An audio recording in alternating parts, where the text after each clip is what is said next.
வணக்கம் வியூவர்ஸ். நான் உங்களுக்கு இந்த வீடியோட என்ன பற்றி பார்க்கணும்னு சொன்னால், எதிர்ச்சியாக யாழ்ப்பாணம் வந்த இடத்துல என்னுடைய இந்த மரபுரிமை சின்னமான அது யாழ்ப்பாணத்தை ஆண்ட கடைசி மன்னன் சொல்லக்கூடிய சங்கிலியன் சார்ந்த ஒரு மரபுரிமை சின்னமாக இருக்கின்ற இந்த சங்கிலியன் கோட்டை என்று சொல்லப்படுகின்றது, மந்திரி மணி என்று சொல்லப்படுகின்றது. இந்த இடத்துல வந்து என்ன நடந்திருக்குன்னு சொல்லி சொன்னால், நாங்கள் ஏற்கனவே வீடியோ பண்ணியிருக்கோம். வீடியோ பண்ணிக்க வந்து இதில் நிறைய கல்வெட்டுகள் இது இந்த இடம் சார்ந்து இந்த பில்டிங் சார்ந்து சில விஷயங்கள் வந்து கல்வெட்டாக இருந்தது. அது மாதிரி என்ன சொல்லிக்கிறேன், இந்த சும்மா நக்கல் அடித்த என்னென்ன வரலாற்று பேர்லாம் சொல்கிறீங்க அந்த மாதிரி நாங்கள் வந்து ஒரு வீடியோ எடுக்க இதே யூடியூப் சேனலில் நாங்கள் காய்ச்சிருக்கோம். ஆனால் இன்றைக்கு அந்த பகுதி எவ்வளோ விழுந்து இப்படி இந்த மாதிரி இருக்குது. சரி, இப்போ என்ன நடந்ததுன்னு சொல்லி பார்த்தோம்னு சொல்லிச்சுன்னா, இந்த கேரளா மழை மதியத்துக்கு பிறகு பெய்த மழையில் வந்து இந்த பில்டிங் இடிஞ்சு விழுந்தா சொல்லப்படுகிறது. ஆனால் இதுக்கு முதலே நாங்கள் வந்து சொன்னால் ஒரு வீடியோ எடுக்க சொல்லியிருந்தாங்க, நீங்கள் கொஞ்சம் பராமரிங்க, தயவு செய்து பராமரிங்க மாதிரி சொல்லியிருந்தவர். ஆனால் இப்போ நடந்திருக்கோன்னு சொல்லி அந்த பில்டிங் உடைஞ்சு விழுந்துட்டு இனி யார் வந்து என்ன சொன்னாலுமே நாங்கள் அதை காக்க தவறிட்டோம்ன்றது வந்து காக்க தவறிட்டோம் தான். அது வந்து எல்லாருமே ஏற்றுக்கொள்ள வேண்டிய விஷயம். இனி என்னென்ன இருக்குன்றப்ப தயவு செய்து அதையாவது நீங்கள் பாதுகாக்க பாருங்க. இன்றைக்கு யாழ்ப்பாண கூட்ட புனரமைக்கப்பட்டிருக்குன்னு சொல்லி சொன்னால், இங்கே வேணமான சில காசுகளோ அல்லது இந்த அரசாங்க காசுகளை விட புலம்பெயர்ல அந்த அந்தந்த அவங்க நினைச்சியோ ஒவ்வொரு ஃபண்டுகளை கலெக்ட் பண்ணி தான் செய்யணும்.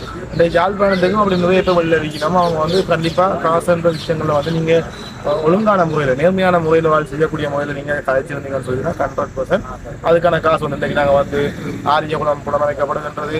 எவ்வளோ விஷயம் வந்து புனரமைக்கப்படுது, தனியாக நிதியெல்லாம் எடுத்து தான் புனரமைக்கப்பட்டிருக்கு. அப்படி இதையும் நாங்கள் செய்திருக்கலாம்ன்றதால் 100% உண்மை. சரியான கவனக்குறைவாக நாங்கள் பேருந்து வச்சிருந்தோம். இதே இன்றைக்கு வாழ் வந்து கை வைக்க விழுந்திருந்தால் இன்றைக்கு அவனை தூக்கி அரெஸ்ட் பண்ணுறதுக்கு நாங்கள் என்னென்ன செய்கிறோமோ அவ்வளோ செய்திருப்போம். ஆனால் நாங்கள் இந்த இடத்துல நாங்கள் இது வந்து எல்லாருமே பொறுப்பெடுக்கக்கூடிய விஷயம். அரசாங்கம் சார்ந்தும் சரி அல்லது இந்த விடயம் சார்ந்து ஒவ்வொரு தனி மனிதரை ஒவ்வொருத்தருமே பொறுப்பெடுக்க வேண்டிய விஷயம். இன்றைக்கு இங்கே நட்ட கம்பங்கள் வந்து கலவு போயிருக்கு. நிறைய விடயங்கள் வந்து சில விஷயங்கள் கவர்மெண்டால் செய்தாலுமே களவு போயிருக்குன்னு சொன்னால் அதுக்கு பிறகு என்ன செய்யும், நம்ம களவு எவ்வளோ காலத்துக்கு முன்னுக்கு போயிருக்கு, அதுக்கு பிறகு அது திரும்ப செய்யணும், திரும்ப களவு போயின்னு சொன்னால் அதுக்கு மாற்றிட என்ன செய்திருக்க வேணும்ன்ற விஷயங்களை வந்து 100% செய்திருக்கோம். அட்லீஸ்ட் இந்த இடங்களில் வந்து நாங்கள் வந்து ஃபோட்டோ ஷூட் செய்கிறாங்க. நிறைய பேர் வந்து வீடியோஸ்கள் எடுப்பாங்க. அட்லீஸ்ட் அதுக்கு ஒரு காசை போட்டு அதுக்கு ஒரு இதை போட்டு ஒழுங்கான முறையில் நிதியை சேர்த்து 100% அந்த களவு போன கம்பத்தை என்ன சேர்த்து வாங்கி போட்டுக்கலாம்ன்றது என்னுடைய கருத்து. முடிஞ்சு போன விஷயங்களை பற்றி நாங்கள் ஆழமாக காட்சி பேசணுமே இல்லை.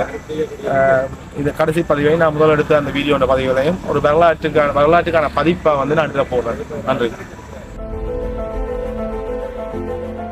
பருத்துறை ரோட் பருத்துறை பிரதான வீதி இது. ஸோ இதில் தான் நாங்கள் நிற்கிறோம். இது வந்து ஒரு சிங்கிள் கேட், அதில் வந்து டபுள் கேட், அதில் வந்து கொஞ்சம் பெரிய